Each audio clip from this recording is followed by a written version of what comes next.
fun music today? We're going to go back to our original.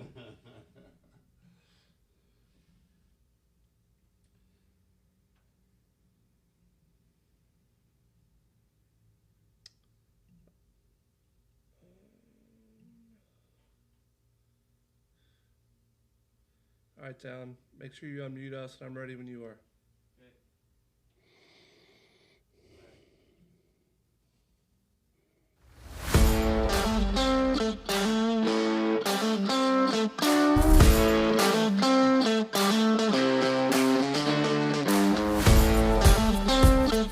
Welcome, ladies and gentlemen, Horse Races Now podcast, the live Black Friday edition, Kenny.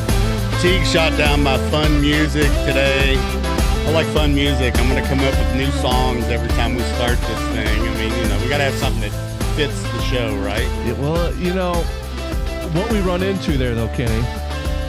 All right, go ahead and let's get this music off here. All right, so what we run into there is some copyright issues. Oh, goodness. We're going to get sued by Aerosmith Yeah, now? Aerosmith kind of came at us a little bit. I like that. I like that. Aerosmith did come at us a little bit, so... we got to be a little bit careful with those. Tumbarumba is going to go after us? Well, yeah, I don't know. I'm not worried about that. They broke up a long time ago. Yeah, I don't think we got to worry about them. But how are you, man? Good Thanksgiving? Yeah, fair enough. Quiet Thanksgiving. Yeah. Still getting over this little back thing. I mean, I got a lot of this thing's stiff, but got to stretch it out and. No spring chicken anymore. Not moving as fast as I once did. I understand that, man. I feel that every day. So obviously Thanksgiving's a big day at the track. Mm-hmm. You had a few run, couple good seconds, right? Yeah, a little second-itis yesterday. We had Corningstone ran a fantastic race yesterday to be second. Just really proud of her. That's been a real really good, solid filly for so long now, and she's sniffing at $1 million. And we're, she's got new ownership since last year. Kind of unfortunate that first group sold her, but fortunately we got her back, and she just continues to produce. And $17 for a second place finish isn't bad. Yeah, no, I mean she's just hickory, and she's going to make a great broodmare for Payson. For the Payson group, and Christian Erickson, Joe Belmer did a fantastic job. This kid's really, really coming around as a young rider, and just real pleased with the way he's developed. We started him early on when he was a teenager, who was galloping for me, but the last the 3 rides he's put on her, he's shown like he might deserve a spot in the lineup. Okay. We'll see. All right, watch out. And then I guess Miss Call had a third place. Was that pretty disappointing?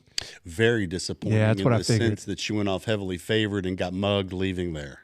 Oh, let's talk about that. Yeah, she got completely mugged. Why was there not an inquiry?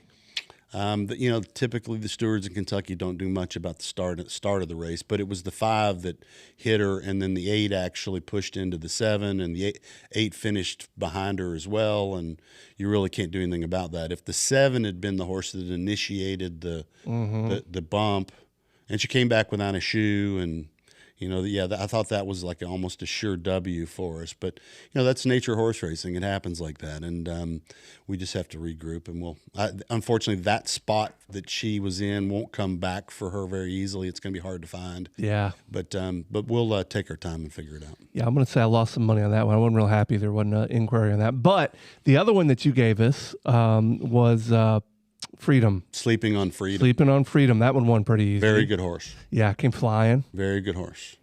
John and Mallory Wade own that horse. Just to let you know that. All right. Don't forget Mallory now. Okay. No, that's exciting. The Wades, because John's got really great energy, and he's enthusiastic, and he is. I think he's pump driven, and people like to get lucky. Yeah. In the sense that that I don't know why, but I think their energy it transcends some way, shape, or form into successes. And he's got a couple horses. He's got very connected in this weekend, and though the Mallorys or the Wades have 2 chances to be on the Derby Trail, which really excites him. What, And he what just horses are that? very connected and sleeping on freedom. Sleeping on Freedom. You mentioned that in our last podcast that, hey, this could be a horse that we could see, in the Triple Crown Trail. And boy, it sure looked like it. Yeah, his next start will be at Oaklawn and Smarty Jones. Nice. January 3. Yeah, that's a big one. Yeah. That's a big one. That's a big purse too, isn't it? $250. Yeah, okay. Yeah, nice timing. Sets him up well for spring campaign if he were to win the Smarty Jones, which would set him up for an Arkansas Derby or Louisiana Derby run, something like that. But let's not get ahead of ourselves too much. Well, back to Miss Call real quick. She came flying at the end. I mean, almost like she was running past these horses standing still. Well, Brian was really conservative after she got left so badly there, and then he really just was trying to feel her out, and then she started to take him there, and if he'd moved an eighth of a mile sooner, she wins anyway. Yep. She's 10 lengths the best horse. Yeah. I mean, that was just one of those, what could go wrong went wrong. And, Yeah. That's, like I said, the nature. That's horse racing. Yeah. I mean, that's part of it. There's no sure things. All right, well, we've got a couple, actually not a couple, you got a bunch running today and tomorrow. We got one running here pretty soon. Banna, tell us about that horse. Well, I think this is a filly that needs to stretch out. She wasn't overly expensive, and we got to run into her short, and she's going to improve going long. Okay. She might be playable today. I think she's 10-1 morning line. In my mind, she should be about 4 to 5 to 1. Right. And she'll step up and add 10 links, maybe 12 links to her form going longer. Okay. And we tend to do better with them stretching out. So this might not be a bad horse to bet across the board. Yeah, that'd be a good idea, depending on what she goes off at. I hadn't checked scratches yet, but yeah, if she goes off 10 to 1, she's worth a play. Win show ticket. And then we've got one really well-known horse, but one maybe a little bit less known. Caviar Breakfast is running in the 10th race today, Churchill. Yeah, she's an outside chance there. She's running so well, I think it's probably worth giving her a shot there. She hasn't run in Stakes Company, so it's a big step up. But she's ultra confident right now, and I think that if she's ever going to get a placing in a stake right now, this is the day. Got it. Honestly, I think really the two other than allowance race on the card would probably been the easier spot. But this is a last window of a chance for her to run against Stakes Company as a 3-year-old filly. Okay. So this race is an end of year. They're only going to have this race, and I think the Pago Hop at Fairgrounds are going to be the last 3-year-old filly turf stakes for the season, and then they have to go against older horses after the 1st of January. So the dynamic changes. But the Regrets a race I've won before, and she's going to have to overcome. There's some heavy favorite in there, I think 7 to 5, the one horse. Okay. But she's in with a chance. Well, then we got a horse that we know also well is Rattle and Roll. How's that horse doing these days? Well, he's probably as good as he's ever been right now. How old is Rattle and Roll? He's 7. I was going to say that's an older horse. Yeah, no, he's 6 turning 7. Okay. Right. But he's just one to be so proud of. To get a horse to continue their career as long as we have with him, and he's been the war horse, and he goes out there every time and gives you a run. He's a bit of a setup horse. He's got to have his way. And if he doesn't have his way, then the pace doesn't come back with him. But I don't think they're overly worried about him. I think that if Hit Show doesn't run his best race, then Rattle can win. And he loves Churchill.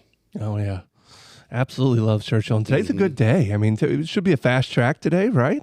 Yeah, should be. Yeah. And does that set up well for your horses typically, or do you have horses that does it differ? Do sometimes you like the slop, sometimes you like the fast? Does it matter? I think Rattle could. He run in the mud no problem. But it just really depends. It depends on like Churchill is a racetrack that actually in some cases it's better wet than it is dry. I mean, because it's river clay and they bounce over it. Yep. They pull it out of the bottom of the river, Ohio River, and it lays on, and when it rains, it seals flat. Yeah.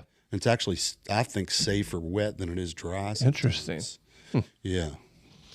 All right. So tomorrow there's a bunch, and I don't know if we'll go through all these, but there's a couple I wanted to hit on.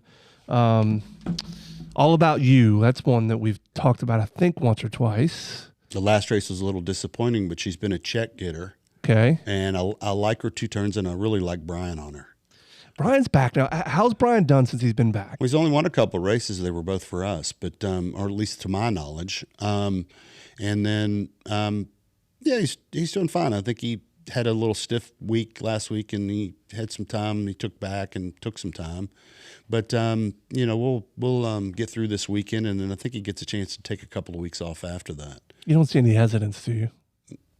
Well, I was thinking of Miss Call. He was a little too conservative on getting her going, but he wanted to make sure she was okay. But I don't know. I mean, I haven't seen any pattern. Yeah, that makes sense. All right. I'm assuming a few of these are some of the younger horses. Flaming Rainbow. Yeah, this is a nice horse. We didn't give a ton of money for him, and he's owned by John Holloman down there in Hot Springs, Arkansas. And this horse could jump up tomorrow and show something. I mean, he trains really well. I started to slip him in for a high tag, and we decided not to. And I ultimately think he'll run better on the dirt probably. But he's deserving of a chance in there, and actually probably worth playing. Awesome. Yeah, he's outworked some pretty nice horses in the morning. I should probably add this, Kenny, as we have some people watching here live. If you have questions, feel free to ask. Kenny's an open book typically, so if you've got something you want me to ask on air, throw it in there in the comments. Now here's a horse. This horse name we know pretty well is Maximum Offer. She's also eligible. She's likely not to get in. Yeah, she's not going to get in. Okay, never mind. All right. Yeah, Dreaming of June's not going to get any. Okay. Go To Girl. Go To Girl is a switch in that sense that we're switching distances. Okay. And I really wanted to run her in the one-turn mile. One-turn mile didn't fill, so we opted to run her in the 3 or 2-year-old filly stake sprint. Okay. Which is a little different. I really hate changing distances, but the Goldenrod came up with 13 horses, and we also already had Grumpy Rabbit in there. So we didn't want to run them against each other because it's pretty well proven that Grumpy Rabbit's a little bit better than Go To Girl. Okay. But I'm looking up the odds here. What are we? We're 10-1, which kind of surprises me. Mm-hmm. Thought maybe she'd be a little bit shorter than that. Okay. Yeah, we'll see. We got to. It's like it's change of distance. The horse I really like tomorrow is Liberty National. Okay. Liberty National's serious horse. All right. I mean, wants to run all day. If this colt wins this race, this is a Triple Crown candidate. He's not going to have any problem with the 1 1/8. I see him going to New Orleans for the winter because he's going to like the long stretch. But he's a big, long, leggy horse, and it takes him a little bit of time to get his wheels going. Mm-hmm. But when he comes, he's going to come, strong and fast. And I think he could even be, I would say he'll be early bird Triple Crown nominated and maybe some other things. And then we'll kick on through this list. Instant Impact. I was going to say that was the last one. This one was tricky. Okay. All right. So Instant Impact had started the opening weekend of the meet. And because he started, he didn't have a 0 date. Right. And when you do the date system at racetracks, a trainer has to have his horse's papers on file and listed to get a date by a certain time. So you get a 0 date means you're first in. Once you lose that date, or you have a 1 or a 2 or a 5 or whatever it might be, then the zeros get in before the numbered dates. Makes sense. And he didn't have a 0. So my options were, if I enter him in the dirt race, he wasn't guaranteed to run. And if I enter him in the turf race, he had a 0 turf date.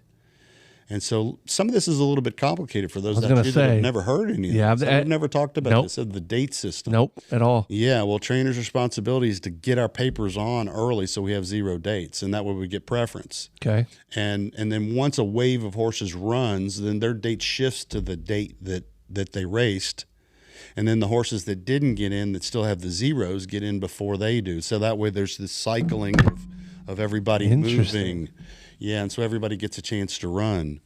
And so you see how moving your dates around is a pretty big deal. Is that why earlier you mentioned, listen, we're also eligible. We're probably not going to get in. Does that have something to do with that? No, those horses had 0 dates and still didn't get in. Interesting. Okay. Yeah. I don't know if I could show you on TV or on the screen here you look on the overnights. So for those out there that really want to dig into this, go into Equibase, Horseman, overnights, and then click on Churchill, And then when you look at the overnight, you'll see the horse's name, and then you'll see their run dates. Okay. Yeah, and like I said, the preference is according to the zeros, and then the lower the number, the sooner they get in, and then you have to shake for dates if the horses have the same numbers. I gotcha. They put pills in and they shake, and who gets in. And in the case of Instant Impact, he was going to have to shake to get in. It was random draw. Well, I mean, if everybody's got equal playing field though.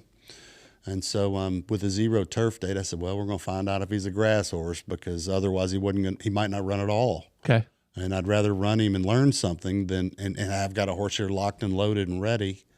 So those are the some trainers is why is he putting him on the grass? Well, because I might not have run at all if I don't. Yeah, you got to get him into a race. Yeah. Okay, that's interesting. Mm-hmm. All right, quick question here came through one of our listeners. When a horse lays down, does that mean they're tired or do not feel well? Every horse rests differently. Okay. Yeah.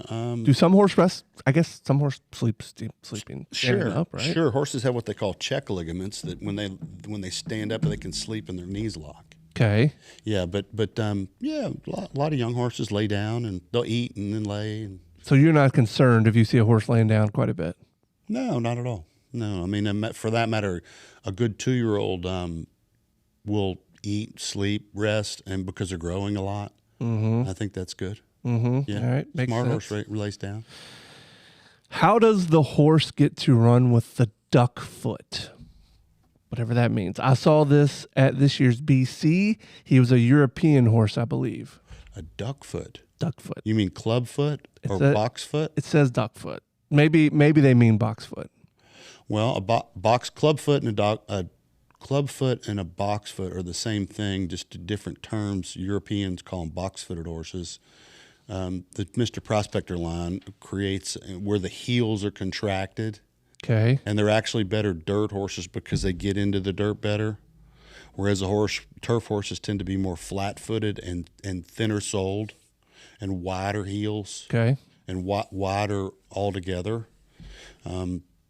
Turf horses definitely have a different type of foot than dirt horses. Interesting. But duck foot, it's not a term. And that's something you kind of identify right away? Oh, yeah, when you look at a horse. Interesting. Yeah, for sure. Now, when you get horse really low in its heels, low in the heels would probably suggest that they might be turf horses. But I've seen horses that run on. I do think a good horse can run on about any surface, but there are those that have a certain type of foot that are definitely better on one or the other. So we've talked a lot about Torpedo Anna and Mystic Dan and how they're moving on to the second part of their career now on the breeding side of things. Do you breed for turf horses or do you breed for dirt horses, or does it kind of just we figure it out when the horse comes out? Well, for me, not having spent a huge amount of time in Europe and certainly never bred a horse in Europe, I think that the way that they probably breed horses is significantly different than American breeders. Interesting. I know that I prefer body type to body type, and I think I've discussed that on the show, that I think that physically, I've used analogies. You breed a wine glass to a wine glass, which might be a great turf horse, and a Coke bottle to a Coke bottle. But if you breed a Coke bottle to a wine glass, you don't know what you're going to get. Right. You know? Right. So turf horses maybe beget turf horses, and if you breed a like size, like type physical turf running mare to a stallion that did the same, you probably have a better opportunity. Now, turf sprinters in America as stallions are rare. Okay. And so you're not going to really get that many options over here. So you'll have to, I guess, somewhat guesstimate what stallion here would work to a turf mare. But it really depends. I mean, I think, the leading sires are all dirt stallions. Yeah. And, whether it's Gun Runner, Not This Time, Into Mischief, I'm sure Curlin. Curlin, yeah. They're specifically dirt stallions. All right, here's another one that came through. Why do so many ownership groups decide to aim their 3-year-old colts towards stud after a highly successful season instead of continuing to race them at 4 and beyond? Well, it depends on the horse's pedigree. It depends on the ownership group. I mean, certainly a group like Godolphin, who has sovereignty, they've got a base of mares that are sitting there ready for him. He's proven a lot. He's going to be horse of the year. The downside's probably larger than the upside. Let's say he has a bad season next year and somebody eclipses him, then they maybe knock some shine off of him. Mm-hmm. Probably some money off of what they're going to get too, stud fees. Well, but they're not particularly worried about all that. Okay. But that particular ownership group is significant in the sense that they can do about whatever they want. Now, in the case of like a horse like Mystic Dan, here he is. He won a lot, and he made almost $5 million in purses. And then when he goes off to stud, but he's by a modest stallion, and so we're in a position where it might have been more prudent to race him another year, which we did, right? And as opposed to retiring him at the end of his 3-year-old year. And Sierra Leone's a horse that I also thought they probably had a hard decision last year because he was such a good horse, and he won the Breeders' Cup Classic as a 3-year-old. Mm-hmm. However, they raced him another year, and he wasn't as successful as a 4-year-old, but yet he still ran really, really good races. And he's a different type of horse. The running style was different, but it's actually sometimes really hard. Sometimes it's hard to find a home for certain price level stallions, especially the middle and the lower level stallions. You're better off racing them another year. Makes sense. Tom, did we have something come through there on YouTube just now? Yeah. What's that question? Do you think standing in the stalls so much could be contributing to breakdowns? No, not particularly. We try to walk our horses every afternoon. It depends on how much staffing we have to be able to do it, but I don't think that's it. In many cases, I mean, the breakdowns that we've dealt with have been sesamoids, and they're just impossible to predict. And when that happens, one of those breaks, it's in the middle of a race. It's devastating, and it's like I said, and one of those things that I really think the industry needs to spend more focus on trying to figure out how to keep those from happening. And if that means that there's pre-race scans for those, then all the better. I'm for it. But those are really impossible. And standing in the stall, I don't believe that's a big contributing factor. So if that's not, what is? Well, look, horse racing is always going to have breakdowns. It's had breakdowns for decades. It's part of the sport. I get that, but do you think there's something that leads to it? No, I think stabling, whether they've been stable, for centuries, they stabled in box stalls that, whether they were in Europe or even here in the United States, and you just got those small bones in the ankles, and when things go bad on them, there's really no way to predict it. Yep. And it is the hardest part about what we do. It's the worst part that we deal with is when something goes wrong, and I'm not immune to it. I've had some horses that we've lost that I'm really scratching my head about, and we've gone back and did we miss something? Right. I mean, if we miss something, the state vets missed something too, because they approved them, but we had never operated on these horses, had never noticed any abnormalities, and sometimes, the wrong step on the wrong racetrack and the wrong horse and the wrong time. And but as far as, standing in the stall, I mean, I think horses get out quite a bit. We try to jog them a lot and keep them moving in the afternoon too. All right, I have a Kentucky Jockey Club question for you here. The KJC has been a key Derby trail race for you over the years. What kind of horse do you feel that race typically favors? A big 3-year-old, or I'm sorry, a 2-year-old that can stalk off the pace and then finish.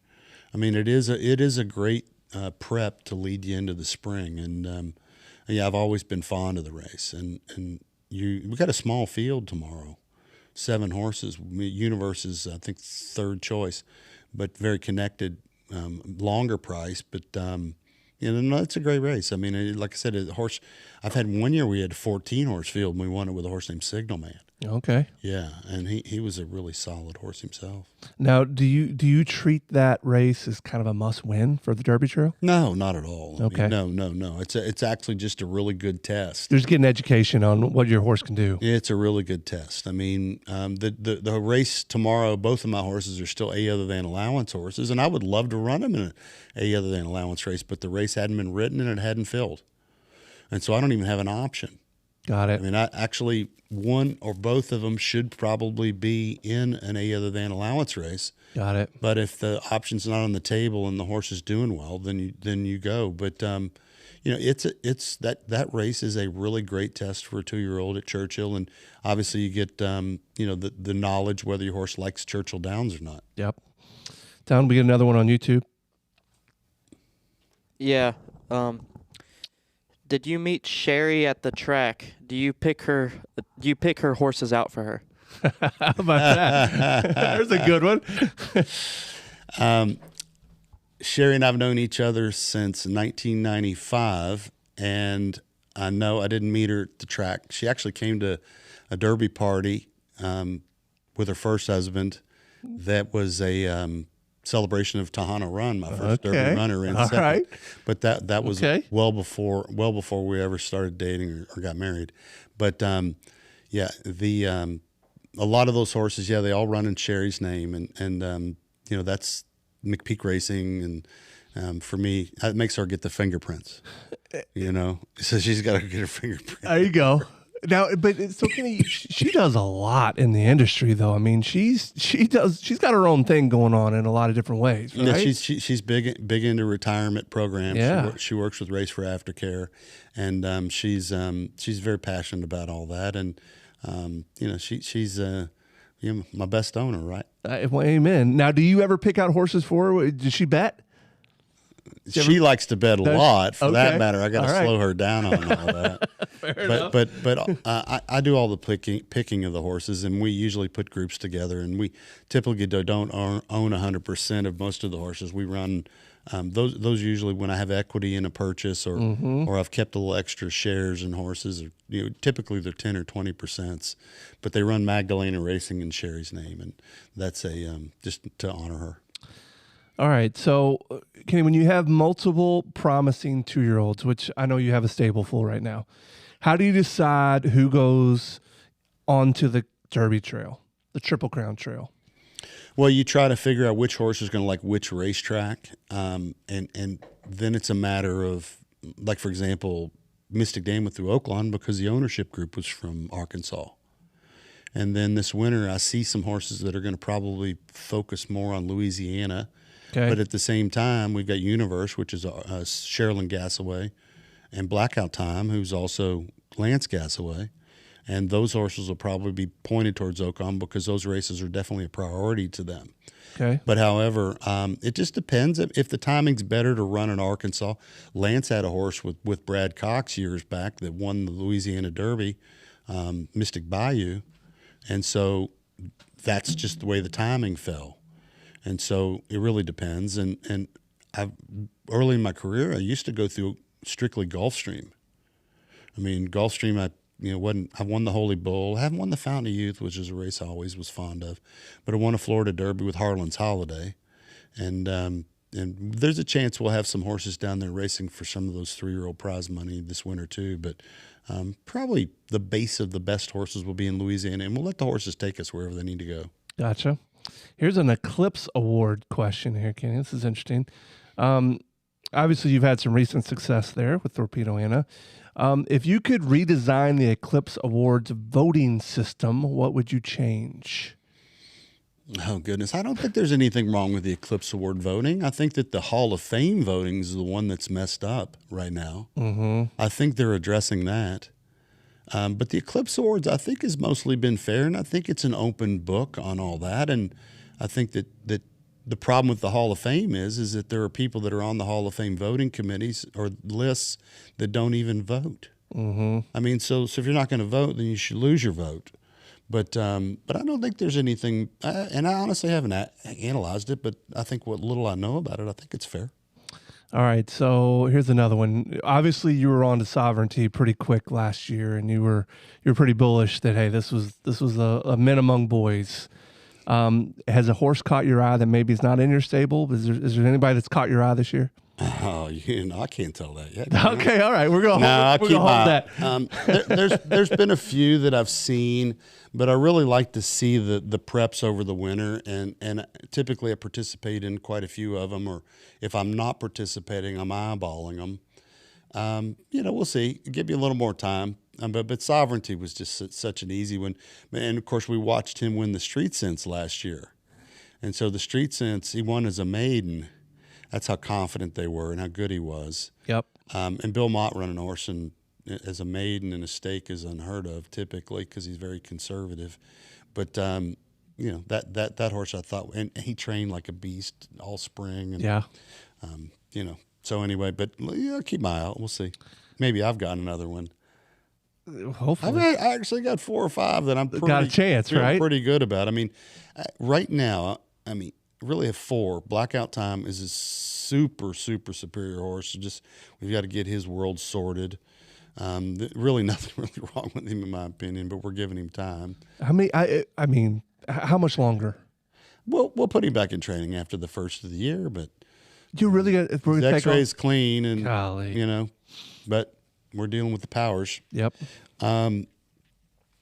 The universe, his race tomorrow's kind of a key. Okay. We're gonna go do some good exams on him after he runs because he's run hard all summer and fall. Got it. And then I think Sleeping on Freedom's a horse that I'm really fond of. I mean, he's looked great. He's under the radar. He does things easily. He's jumping through hoops. He should have got beaten the other day. Brian was really I was not happy with the ride. He gave him every chance to get beaten. He put him in the wrong spot at the wrong time. Even he came back and he said, "Boy, I really tried to mess that up." And I said, "Well." So he owned it after the race? Yeah. He said, I said, "Well, you sure make me nervous, Brian. I mean, you could have just let him run to the front." Right. But admittedly, look, good horses overcome adversity. Yeah. And he had a lot of adversity. He got stopped, checked, stuck in a box, nowhere to go. Yep. Had to come out, had to wiggle through, and then draws off and wins easy. Yeah. And that's what good horses do. Could he have gone to the front and run away? He could have. He might not have learned a lot. But I didn't really want a learning experience out there the other day. Yeah. I just wanted him to win. Amen. But it sets him up for good next start. I think this race at Oaklawn is going to be exciting. And you said maybe 4 or 5. You mentioned 3. Is there anybody else that you want to mention? Yeah, I think Very Connected's a horse. Yep. But he's a little bit of a setup horse. He's going to come from way behind no matter when he runs. But he's one that if he could get enough Derby points to make the Derby, he's a horse that could be one of those that floats behind late. And if they set a wicked pace, this is a horse that comes flying. And when he was 3rd in the Street Sense, he had a little pace in front of him, and he finished up to be a good 3rd or a respectable 3rd. He's got to find another level, but this horse training really good. He shouldn't be 15-1 tomorrow. All right, here's one that came through a couple different places. I think this is on YouTube as well. The talk around artificial insemination. If the U.S. adopted the idea, what potential negative impact could be for the U.S. thoroughbreds on the world stage? Do you think having bloodlines worldwide would be helpful? We do have bloodlines worldwide. There's not going to be artificial insemination in thoroughbred racing. Won't happen. The Jockey Club's not going to permit it. It's not going to happen. And remember, you've got not only the American Jockey Club, you've got England, Australia. You've got a lot of jurisdictions that would have to go along with that. But I don't see that happening. No. There's talk around it. No, it's not happening. No. Okay. There's enough controversy with the oversized books where they're breeding 100, 150 mares to one stallion, which is diluting or killing the possibility of other stallions, lower end stallions, making it into the game.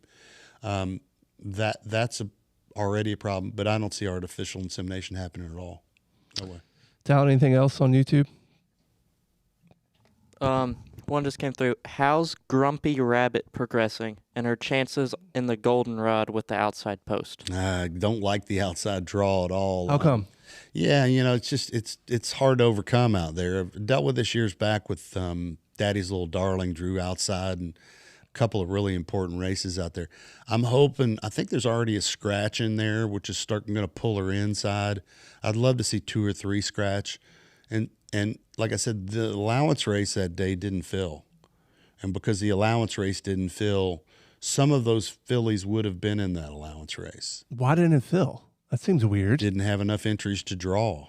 Interesting. Yeah, and so that race was where we were kind of zigging and zagging with Go To Girl, and it wouldn't have been a terrible idea for the Grumpy Rabbit to also running an allowance race, but 2 turns, and not 1 turn. And the racing secretary, who I'm very fond of, didn't ride a mile in the 16th allowance race for 2-year-old fillies. So it's a big field, and it's hard to overcome, but. That's going to be a trip race, and whoever has the best trip, and she is already compromised from the outside draw. She's doing good, but we're going to discuss that overnight. There's an off chance we might come out and just point towards the year's end at Oaklawn. I love that name, though. Boy, Yeah. I tell you what, if the Grumpy Rabbit could run in some of those higher end races, that's a star. Yeah, no, she's a lovely filly. Yeah. It's just an awesome name. People would gravitate towards that name. Okay, here's a kind of a 2-parter. How do you decide which horses stay in New Orleans versus which ones ship to Silverleaf? And with so many barns operating at once, what is the biggest day-to-day management challenge? Well, the best horses will definitely go to New Orleans for the winter, and then figure out, especially all my stakes quality horses will go to New Orleans. All the best ones go to New Orleans. Yeah, all the stars. Do you make that call, or is that in conjunction with ownership? No, I make a call. Okay. It's a fantastic place to be, to train. I myself love living in New Orleans during the winter, and then it's a matter of where do they belong after that. I mean, just our success with Torpedo Anna and Mystic Dan for the last couple of years, and having them based in New Orleans during the winter is opened my eyes. And for decades, I went to New Orleans, I went to Gulfstream, and I still like Gulfstream. At the same time, they have no 3-year-old filly program. They only have 1 3-year-old filly 2-turn stake, and we've already gone 2 turns, so I hate to shorten my fillies back to 7/8 in a mile. And then their 3-year-old program is the Holy Bull, like I mentioned earlier, the Fountain of Youth and the Florida Derby are great races, and I want to get some horses down there to win those. And there's an off chance that some of our 3-year-olds will definitely end up there, but they'll probably come from New Orleans. Now, in years past, I based my main horses at Gulfstream, and then actually would ship to New Orleans. I did that with Repent and Take Charge Lady back in the early 2000s. Yep. And that was a successful route. But it just really depends on timing and ownership and things like that. But Silverleaf's not going to have many older horses at all this year. We're going to keep just 2-year-olds there, minimal amount of older horses. If they're there, are actually yearlings turning to, and if there are any older horses there, they'll probably be on layup. Right. And we'll focus in on just young horses there at Silverleaf. And sometimes it's tricky. It's been a double-edged sword. I'll admit that when I was a small trainer, I mean, people say, "Oh, big trainers," and look, I'm one of them today, but I wasn't always one of them. Sure. People that know my backstory know that I started with 3 average to bad horses, and I raced at Beulah Park and River Downs, and look, in my 20s and 30s, I was fighting to just get better and better horses, Right. And then I probably jumped that hurdle in the early 2000s, and then now today the task is different. Yep. And that my day-to-day is worrying about talking to assistants and where am I going to be, and it's hard splitting yourself up, and physically it's harder at my age because where am I going to be? And matter of fact, Sherry doesn't really like where are you going now, where I have to go. Yeah. So that makes it hard, but there are those that would criticize big trainers, and look, what I'd say to a little trainer is keep working hard, figure out how to get better horses, work the yearling sale, which has been my method of getting better horses. Yep. And I don't understand why more young horsemen aren't working the yearling sale. You'll have a claiming race at Churchill and a $20,000 or $30,000 claimer, and there'll be 15 claims dropped in the race, or even a 50 claimer, and they'll have multitude. Why not take that horse or take that money and go to the yearling sale and buy a horse that you don't know what Sure. what the upside is. Sure. Torpedo Anna, 40 grand. Yeah. I mean, she made me famous. Yeah. My goodness. Yeah. I mean, why don't more owners take a little more time and reward people that are breeding horses? Right. I mean, these people are breeding and raising horses to sell, and you get to check them out and vet them out and analyze them. That's really, really a lot of fun. And I started buying one horse for a guy, and then he let me buy 3, and then he let me buy 5, and then now it's turned into, you know, a really great list of great clients to do it. But more trainers, don't go complaining about big trainers. Get your butt out there and get yourself better horses, and you'll become one if you're good. You know, water seeked its level. I mean, I worked hard. I got good at it, and you know, I've managed to climb to this position. Wasn't shoved into it, and I think every other trainer out there that's you know called a big trainer, they've done something similar. They've proven themselves. Yeah. And you got people like Judy Hicks who are just the lifeblood of the industry. Judy's wonderful. I mean, she called me for Thanksgiving yesterday, and we chit-chatted. And you know, she's a small breeder. I mean, small breeders can compete against, you know, the big Godolphins and everything every now and then, and actually beat them. Mm-hmm. No sense complaining about Godolphins so much as just figure out a way to get to them or beat them. Yeah. And they respect that when you beat them. At the same time, they're supposed to beat you because they've got more money behind them. All right, last couple here. We got to get you out. You got to get to the track. How are our stars doing? How's Torpedo Anna? How's Mystic Dan doing? Well, I haven't checked on them since they left. And their new homes? Yeah, well, Torpedo Anna's a pretty good haul all the way out to Paris, Kentucky, on the other side of Paris where Alapa. That's where Hillendale is? Yeah, but John's been kind enough to send me a video or two, and I'm not particularly worried. There's nothing that I can do beyond that. I've done my job, and I'm sure she's in good hands. But we'll probably pick a time next spring to go see her, and you know, he'll give us a report on how she's gone. And I'm not sure who he's going to breed her to yet. I haven't heard that word yet, but we'll figure that out too. And Mystic Dan, all accounts are is that he's happy as a clam out there, and that you know, they're going to put a little weight on him, and he'll be ready to roll for breeding season. There's a good golf course in Paris, Kentucky named Houston Oaks. My uncle actually designed it, though. Yeah, and even Houston Oaks is probably another half an hour. Is it really? Lapa. Yeah, Lapa's way out there. It's in you know, the extended other side of Paris, Kentucky. Okay. Beautiful farm. Actually, probably one of the most beautiful laid out historic farms in all of central Kentucky, but it is situated a ways away. You know, Calumet's right there in town, and everybody drives by it and sees the white fences.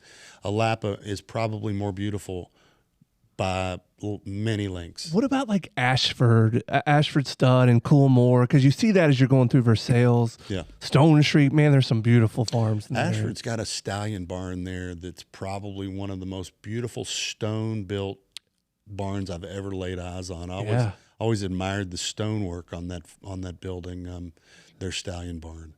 But yeah, there's some beautiful spots out there. And you're getting ready to take off. You're leaving town here. Yeah, South America. I'm going to go Tuesday night. I got an overnight flight. There's a group of us going down, and we're going to, like I said, the last podcast, visit some really good friends and take some time, maybe go look at some horses in the mountains and see what the stock looks like down there in Brazil right now. And then we're going to fly over to Buenos Aires for the Pellegrini, which is a huge race day, and a race day that I think if you're a worldwide racing fan, everybody ought to try to attend that. Now, is this trip more business or pleasure? It's about 2/3 business and about 1/3 pleasure. Okay, so there's a lot of business going on there. Oh yeah. No, we'll kick around and do a little business in Rio, and I'd like to go to Sao Paulo and look at some horses, but I don't know if we might have time to do that on the way through. Okay, but we're gonna go to Búzios, which is a resort town.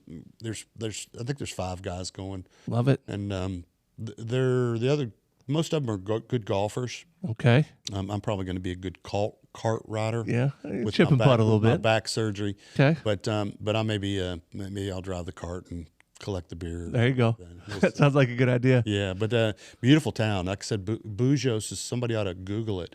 Really unique place. All right. And but like I said, more than anything, I'm really excited to reconnect with a lot of my old Brazilian friends, and we're gonna go to the races Friday night, Saturday afternoon, and then I'm trying to organize a dinner, but there's probably about 15 of them that I can't wait to see, and I hope I see them. I hope they're all doing well. Some of them I haven't heard back from yet because I've reached out, but looking forward to giving them a hug. But before COVID, I had pretty consistently gone, and then after COVID, I haven't been at all, and for numerous reasons, Sure. either too busy or just timing didn't fall right. And Sherry and I have traveled as far north as Trancoso, Okay. and which is Bahia, which is way up Yeah. north Yeah. of Brazil, and we've gone as far south as Florianopolis and Bagé and Santa Catarina. Yeah. I've been to Paraty and Angra dos Rios, and up in the mountains, Petropolis and Terrace. All those places sound beautiful. No, we've been all over it, up and down the coast over the decades, but just like I said, I haven't been in about 6 years. Okay. Yeah, well before COVID hit. Had to get a visa this time because Ooh. yeah, well that's it's trickier. They used to not require one, and now they do. Then they required one, now they don't. They didn't, and now they do again. I think it's got to do with administrations and Yeah. things like that. But we got that all taken care of. But yeah, I'm excited to go back and hopefully trip's smooth. Well, thanks for doing this on Black Friday, doing our live edition. I'm sure our listeners enjoyed being able to jump in and get some questions answered right there in real time. And we just had one come in, Kenny. They want curling for Torpedo Anna. Yeah, me too. We'll see what happens. All right, Kenny. Well, enjoy the rest of your weekend and good luck in Brazil. Hopefully, that's a wonderful trip you'll remember forever. Próxima vez aqui eu passo a falar com tudo pessoas in Portuguese. Yeah. Yeah. What'd you say? Meu prazer. Next time we're on here, I can talk to all the people in Portuguese. All right. Meu prazer is. I'm not sure how I can help there. But. My pleasure. but I'll probably send some videos from down there and give you an idea of the racetrack and the stables, introduce you to some of the people that I know, and just some of the general highlights. That'd be awesome. Yeah, I think people would enjoy that. And then in Argentina, completely different vibe. Yeah. At the same time, a great vibe. Right. Buenos Aires is much more of I liken it to a New York City of South America, where Rio is more of a Miami of South America. So they're different vibes, but I think people will get an eye opening to all of it, and hopefully, the Pellegrini is an amazing race, and I've done video of that before, but never put it out there on this scale that this podcast is probably going to offer. Excited to do it. All right. All right. Thank you for listening. If you're watching right now, hit that subscribe button. Give us a nice comment. Give us a nice rating. And we'll see you next time on the Horse Races Now podcast.